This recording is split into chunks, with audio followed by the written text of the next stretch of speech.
आइए सुनिए, देखिए, समझिए सनातन सत्य। जैसी दृष्टि वैसी सृष्टि, दृष्टि विज्ञान। कुदरत, कुदरती रचना एवं कुदरत के कानून से शाश्वत सुख की प्राप्ति। जोधपुर के परम पूज्य महात्मा उपासक प्रोफेसर डॉक्टर सोहन राज तातेड़ के निर्देशन में सनातन सत्य। जैसी दृष्टि वैसी सृष्टि, दृष्टि विज्ञान।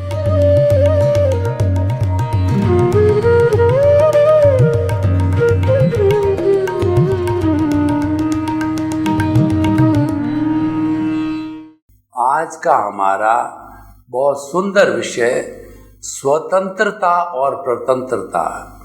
स्वतंत्रता का अर्थ होता है कि व्यक्ति बिना किसी तनाव के वह जो अपनी प्रस्तुति करना चाहता है, जैसा जीवन जीना चाहता है, वह उसके अनुरूप जी सके। स्वतंत्रता का अर्थ स्वच्छंदता नहीं है। स्वच्छंदता को हम मान्य नहीं करते हैं। स्वच्छंदता हमारे सनातन सत्य कार्यक्रम में उसको कोई स्थान नहीं है। मर्यादित रूप से समाज ने जो एथिक्स और नियम बनाए हैं उनकी पालना करके व्यक्ति धार्मिक स्वतंत्रता, बोलने की स्वतंत्रता, जीने की स्वतंत्रता, खाने पीने की स्वतंत्रता और सांस्कृतिक स्वतंत्रता, शैक्षणिक स्वतंत्रता, खासकर से धार्मिक स्वतंत्रता उस व्यक्ति को वह मिलनी चाहिए। देखिए, हम 200 वर्ष तक अंग्रेजों के गुलाम रहे और पूरी गुलामी को देखें तो 800,000 वर्ष तक रहे।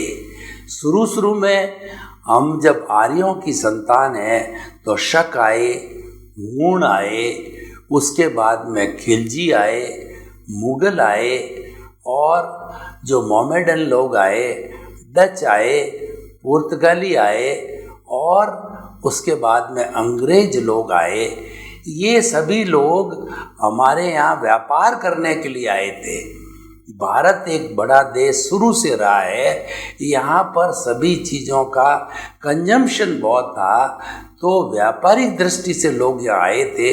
लेकिन उन्होंने हमारे यहाँ की स्थिति को देखा कि यहाँ तो शौर्य वीरता तो बहुत है, पर छोटी छोटी रियासतें हैं, छोटे छोटे जो है एरिया के राजा है, वो आपस में अपने साम्राज्य के लिए या अपनी वीरता के लिए या अपने अहंकार के वशीभूत वो लड़ते हैं।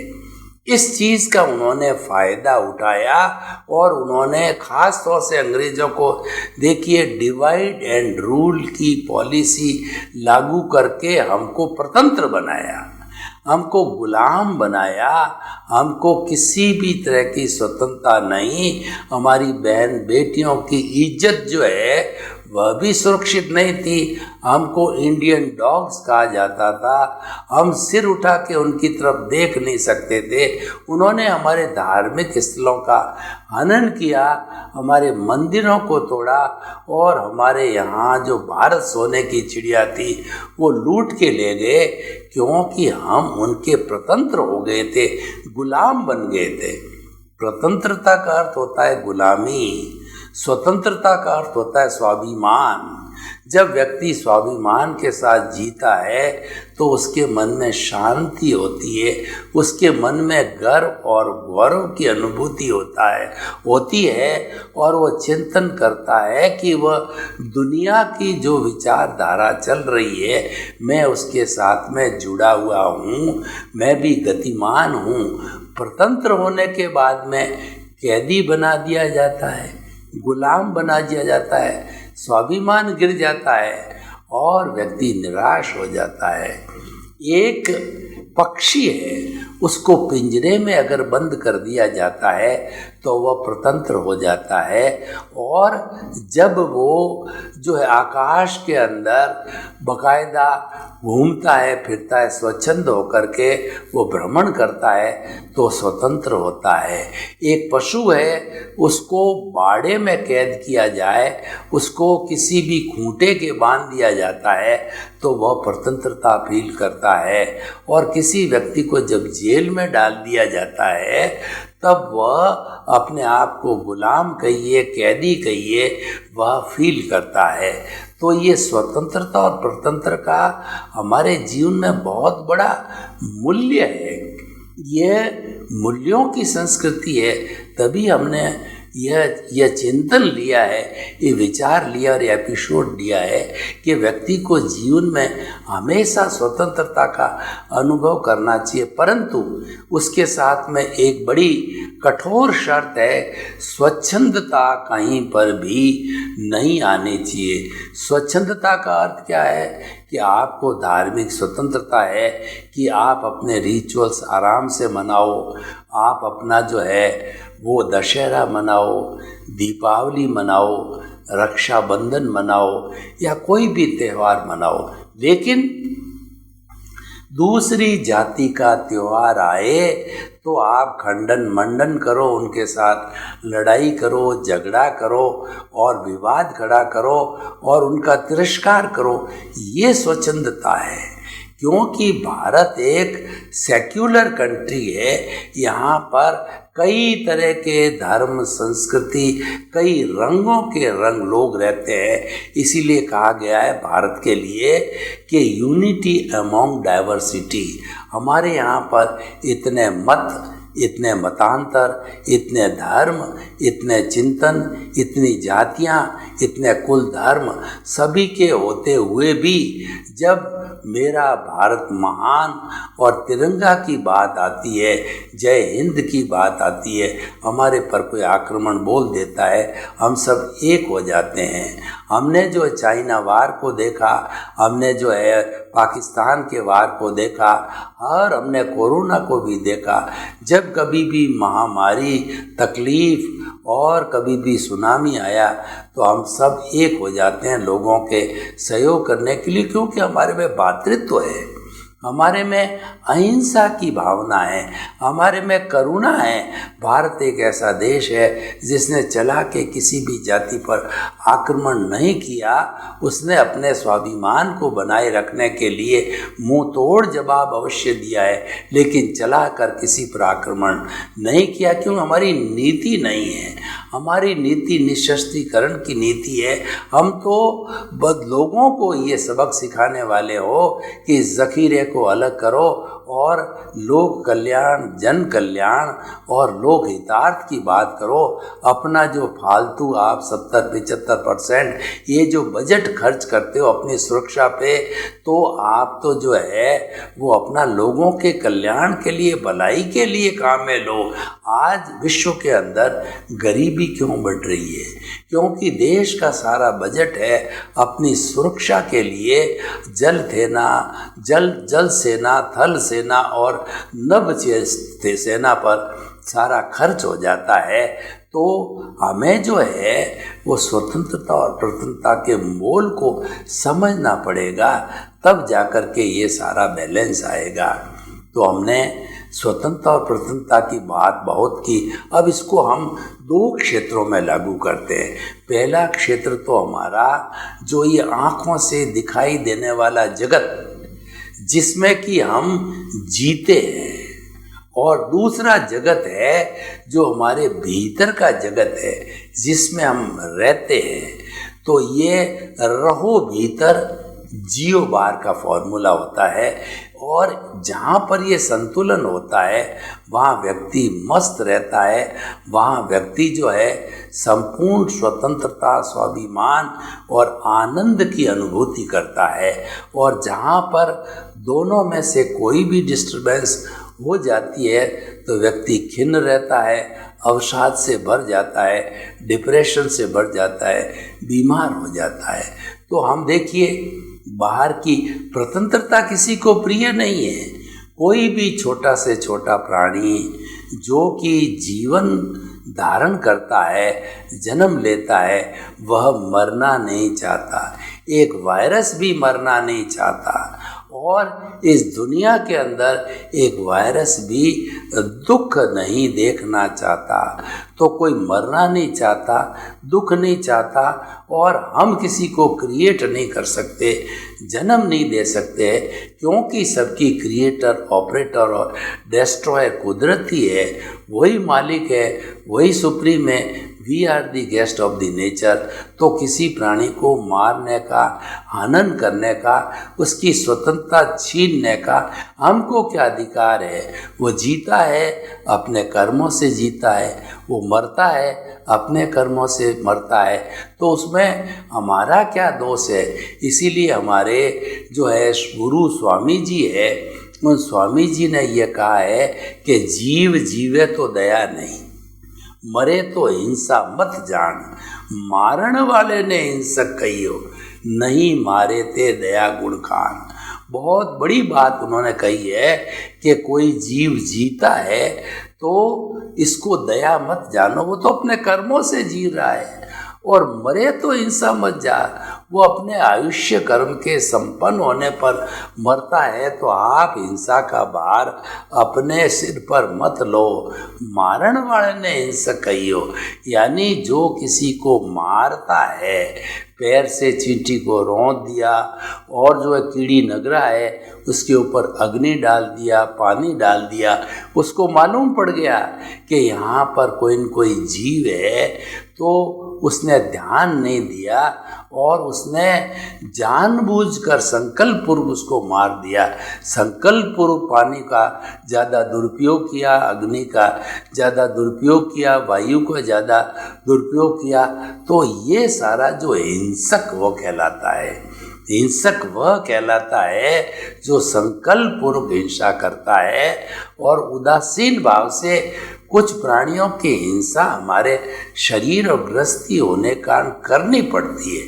कौन कौन से होते हैं? जैसे कि एकेंद्रीय में वनस्पति को देखिए, एकेंद्रीय के अंदर हमारे फूड ग्रेन्स को देखिए, पानी को देखिए और पृथ्वी को खोदने को देखिए, जल और अग्नि को देखिए, वायु को देखिए। बोलते हैं तो जीव मरते हैं, पर हमारी बाध्यता है, हमारी मजबूरी है। तो हमारी स्वतंत्रता किस बात में? हमको ये स्वतंत्रता ईश्वर ने दी, हमारे संविधान ने दी है, लेकिन हमको स्वतंत्रता का दुरुपयोग नहीं करना है कि हमको जो पानी दिया जाए। सरकार ने संविधान के अंदर जो बेसिक फैसिलिटी है, रोटी, कपड़ा, मकान, शिक्षा, चिकित्सा, ये पब्लिक को जो है पर्याप्त मात्रा में उपलब्ध कराने के लिए जिम्मेवारी ली जाती। जो पानी है वह फ्री हमारे घर पे भेजा जाता है और पानी का जो बिल भराया जाता है ये ट्रांसपोर्टेशन चार्जेज है। हवा फ्री दी जाती है, उसका सरकार हमारे से कुछ नहीं लेती है। तो हमारी स्वतंत्रता किसमें है कि जो हमको बेसिक फैसिलिटीज़ जो है दी जा रही है उसका हम दुरुपयोग न करें, आवश्यकता के अधिक संग्रह न करें, उपयोग न करें। जितनी अपने और अपने परिवार की आवश्यकता हो भरण पोषण की, उतना ही हम करें। उसके अलावा जो हमारे 5 कॉन्स्टिट्यूएंट्स है, पृथ्वी, जल, अग्नि, वायु और आकाश, इनको हम गंदा न करें, इनको हम पॉल्यूट नहीं करें। ये हमारी स्वतंत्रता का एक भाग होना चाहिए। तो हमारे को जो इस जीवन में जो कुछ भी जितनी स्वतंत्रता हमको मिली है, तो ये हमें वो भोगो, कोई तकलीफ नहीं है। परंतु एक स्वतंत्रता का मुख्य बिंदु होता है नीड और ग्रीड का। नीड को पूरा करने की आपको स्वतंत्रता है, परंतु ग्रीड के अगर क्षेत्र में आप चले गए तो कुदरत कहती है कि मैं तुम्हारा एक्शन लूँगी, तुम्हें पनिश करूँगी। वो करती भी है। कैसे?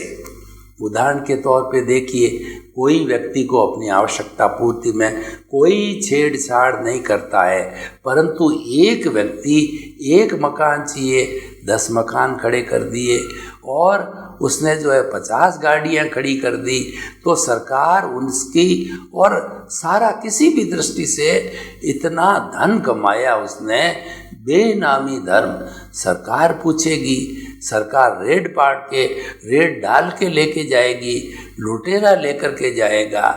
तो हम ये मानते हैं कि आपको अपने भाग्योदय से अपने आवश्यकता की पूर्ति के लिए अधिक धन मिल सकता और मिलता है लोगों का, लेकिन जो लोग अपना दायित्व अनुभव करते हैं, अपनी स्वतंत्रता का दुरुपयोग नहीं करते हैं, तो उसको जो है परोपकार, लोगों की भलाई, जगत कल्याण और जो जन कल्याण के लिए लगाते हैं।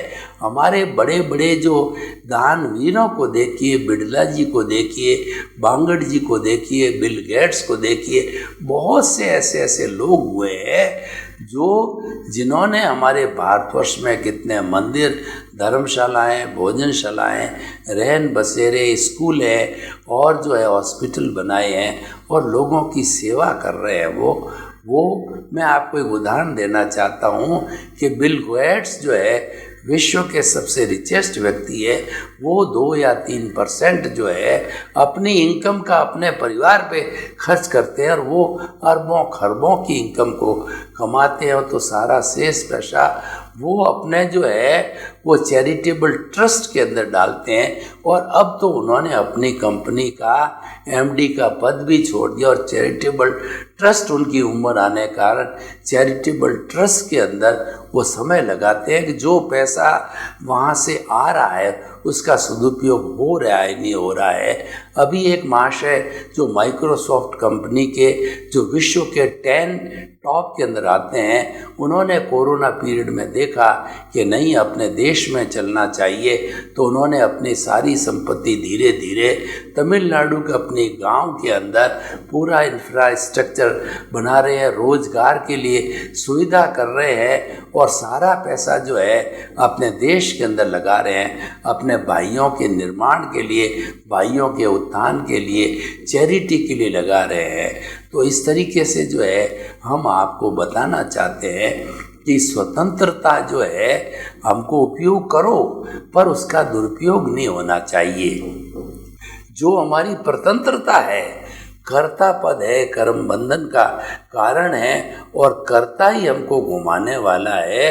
तो ज्ञानी पुरुष जो है हमको स्वतंत्र करने के लिए जो हमारी प्रतंत्रता कर्ता पद की है उससे हमको हटा करके वह जो है वो आत्म पद पे बिठा देता, हमारी सीट बदल देता है, हमको अज्ञान से ज्ञान के पल्ले पर ले आता है। तो हम भीतरी स्वतंत्रता प्रारंभ कर लेते हैं। और ये जो जंक्शन पॉइंट है, ये भेद विज्ञान का जंक्शन पॉइंट बदल जाता है। जंक्शन का बहुत बड़ा स्थान होता है।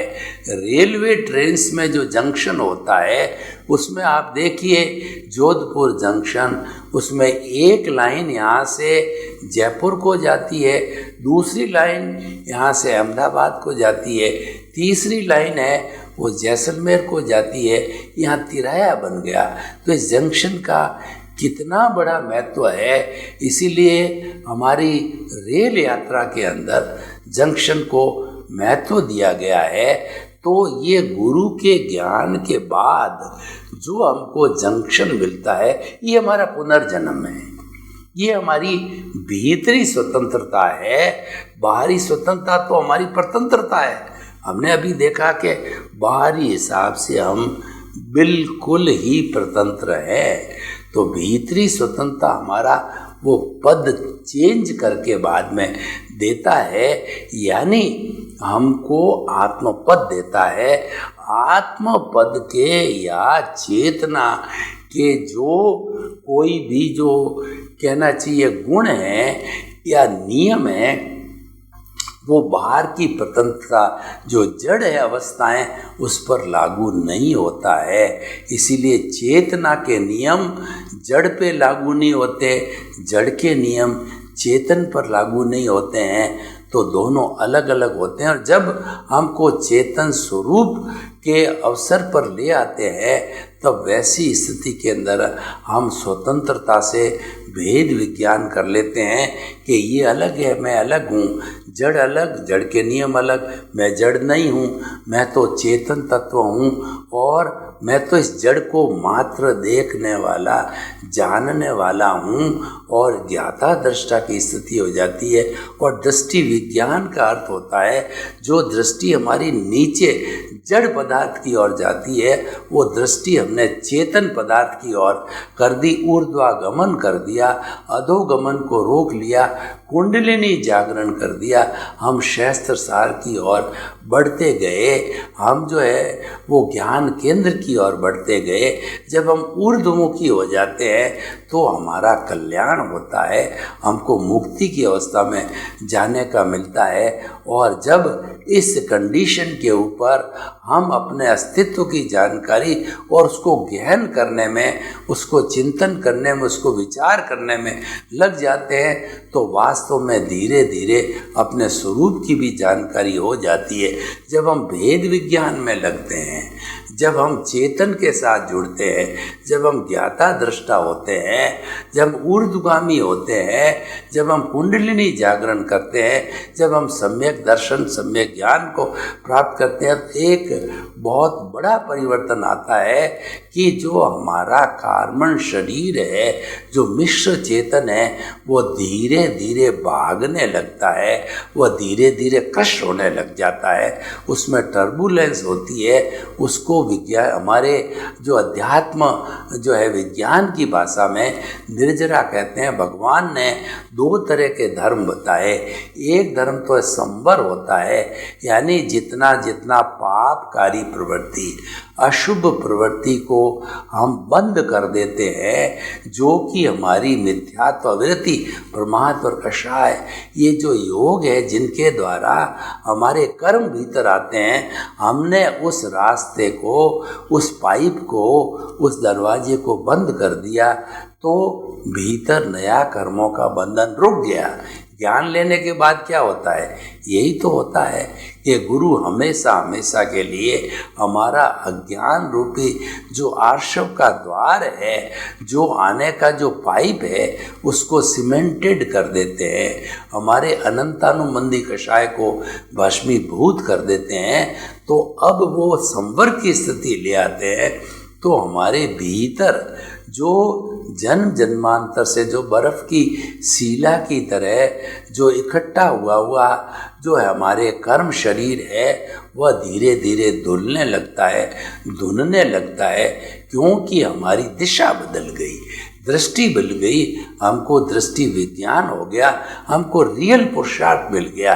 इतने समय तक जन्म जन्मांतर में हम रिलेटिव पुरुषार्थ कर रहे थे, हम कोलू के बैल की तरह घूम रहे थे, हम जो यही समझ रहे थे कि हम तो यात्रा कर रहे हैं, लेकिन आँख के अज्ञान रूपी आँख के पट्टी बंधी हुई थी। उसके बाद में ज्ञानी पुरुष और गुरु के आने के कारण आँख की पट्टी खुली, तो हमको मालूम पड़ा कि अब हम जो है आगे बढ़ रहे हैं। तो हम बढ़ते बढ़ते अपने स्वरूप की जब हमने जानकारी प्रारंभ कर ली, तो हमारे संवर के साथ के अंदर हमारा कषाय कर्म शरीर है, वो धुलता गया, कम होता गया। क्रोध, अहंकार, माया, लोभ है, वो साफ होते गए और शुद्धता की स्थिति आती गई।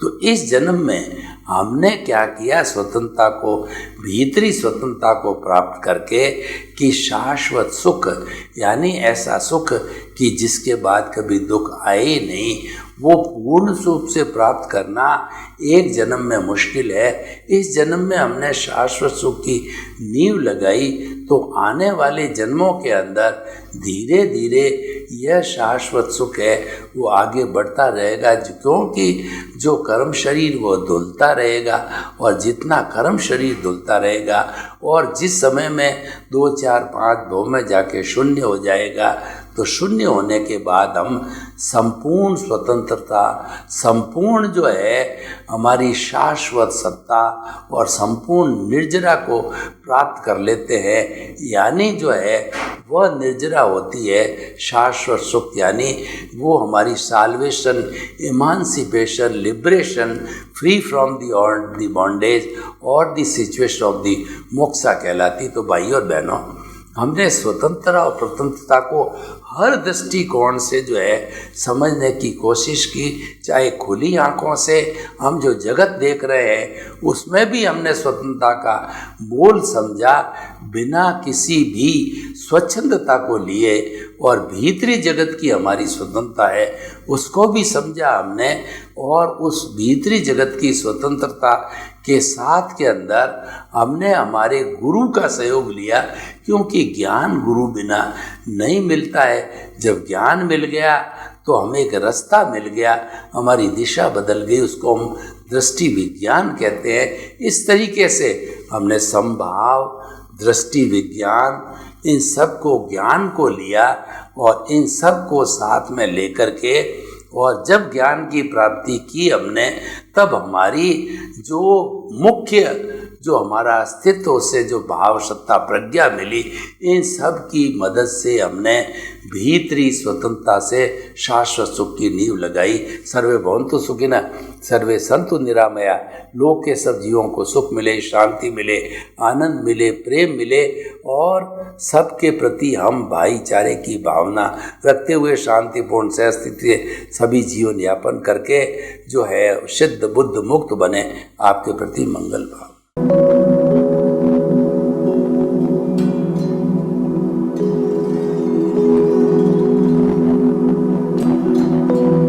एक ऐसा अंतर्राष्ट्रीय ख्याति प्राप्त मानव जो गुरु प्रेरणा से पिछले 20 वर्षों से वानप्रस्थ जीवन जीते हुए 24 घंटे मानवता की सेवा में संलग्न है। एक ऐसा मानव जो अभी राष्ट्रीय, अंतर्राष्ट्रीय टीवी चैनलों पर 7,500 एपिसोड के माध्यम से सनातन सत्य, आत्मविज्ञान एवं पुनरुत्थान, व्यवहार एवं निश्चय जगत के जीवनोपयोगी विषयों पर हृदय स्पर्शी प्रवचन कर चुका है। उस मानव का नाम है महात्मा उपासक प्रोफेसर डॉक्टर सोहन राज तातेड़। प्रोफेसर तातेड़ द्वारा योग, दर्शन, शिक्षा विषयों पर रचित पीएचडी स्तर के 250 शोध ग्रंथ भारत के 100 प्रतिष्ठित विश्वविद्यालयों में शोधार्थी पढ़ रहे हैं, तथा वे सभी शोध ग्रंथ वहां की सेंट्रल लाइब्रेरियों में उपलब्ध हैं। महात्मा सोहन राज ने अभी तक हजारों स्कूलों, कॉलेजों, विश्वविद्यालयों एवं संस्थाओं में सेमिनार, वर्कशॉप, कैंप लगाकर लाखों विद्यार्थियों को योग, दर्शन, शिक्षा का प्रशिक्षण देकर उन्हें सुसंस्कारित किया। डॉक्टर तातेड़ ने भारतीय संस्कृति उत्थान के 4000 से अधिक समसामयिक विषयों पर आर्टिकल लिखकर ऑनलाइन जर्नल, पत्रिकाओं, वेबसाइट्स पर प्रकाशित किया, जिसका उपयोग लाखों पाठक कर रहे हैं।